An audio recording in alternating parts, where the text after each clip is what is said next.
Well, good morning, everybody. Pastor Patrick here again with an inspirational word for today. So, I have a message today for leaders. Now, don't turn me off because here's the thing: we're all leaders in some way, whether you're leading a business or leading a team or you're leading in your home. Maybe you're just leading yourself. You're still a leader, okay? Some of you who did the MDP, the Ministerial Development Program, you may remember some of this, but I thought I'd review it today. It's a class I did on the discipline of personal growth.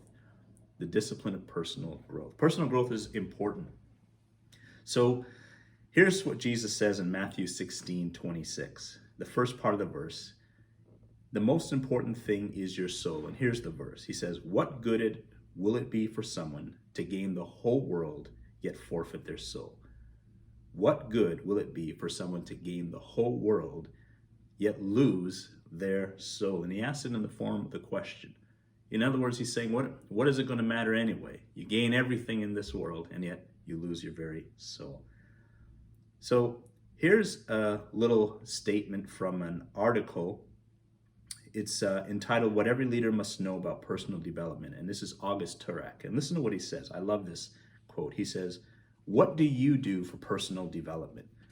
The reason I find this question so difficult is that it assumes that personal development is something we do in order to get success. As a result, personal development is compartmentalized.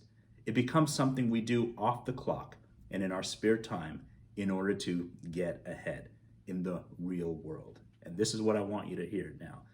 What matters is realizing that the reason you were born is to become the best human being you can possibly be.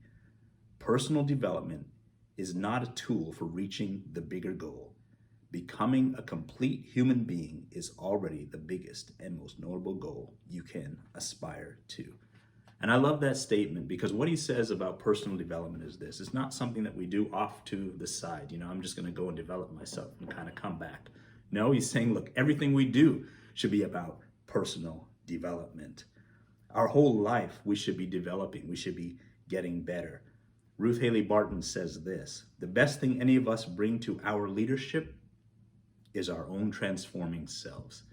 In other words, you want to be a better leader? Then just be a better person. You want to be a better friend? Then just become a better person. You want to be a better mother, a better father? Then just be a better person. Maybe you're a manager at work, or maybe you're an employee at work. You want to be better? Then become a better person. So let me share with you just a few thoughts on how to become healthy as leaders. Number one, first and foremost, especially as believers, we have to walk with God. Spiritual leadership, any type of leadership, related to the things of God or Christianity, is just about walking with God, being submissive to his word, getting to know him more, following him wholeheartedly. It's the basics. Walk with God. Number two, you've got to take more in than you give out. Some of us are giving, but we don't really take time to look after ourselves. Inner growth of character is more important than any type of outer growth that you're seeing in your life. Number three, set healthy margins. This is a big one. Do more of the right things and doing away with some of the less important work. Say no when it's appropriate. That's a tough one. Find it difficult sometimes just to say no, but we have to learn. Have time in your day when nothing is scheduled. That's pretty tough.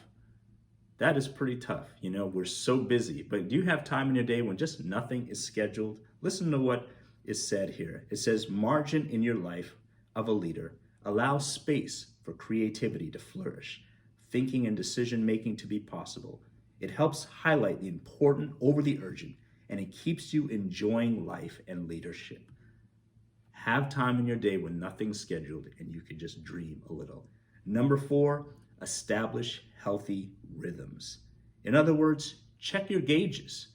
Check your gauges. You ever been driving and you're just kind of enjoying it, and then you realize, wait, my car is on empty.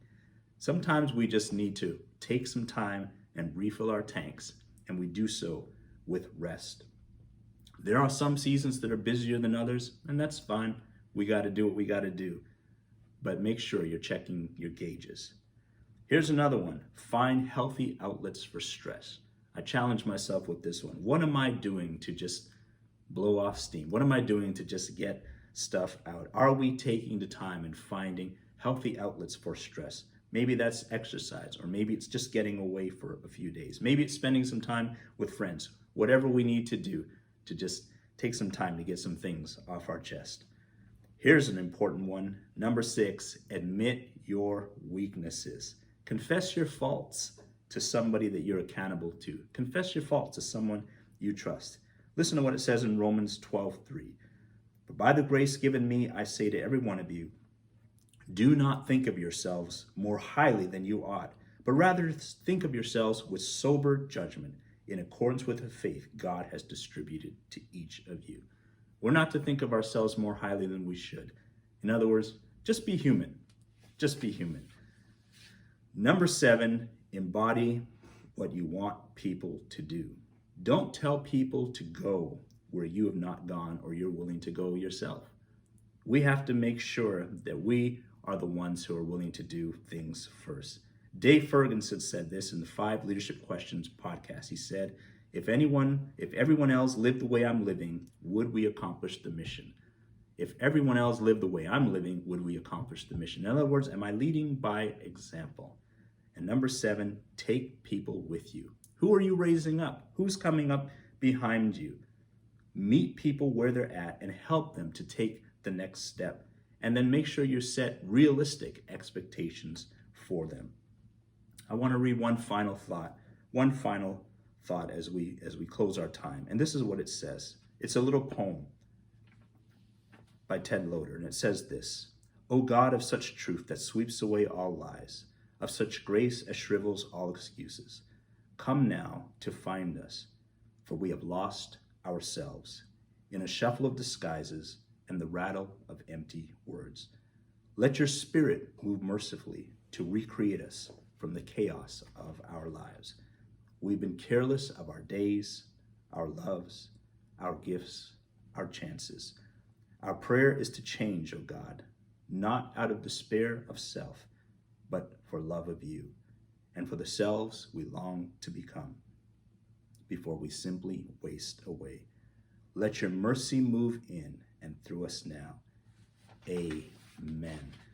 So I hope you have enjoyed those thoughts today. If you're interested in learning more, those thoughts were adapted from 8 Habits of a Healthy Spiritual Leaders by Matt Brown, so you can look that up online. Don't forget, post your comments for Live at 5 today. The pastors will be praying. God bless you.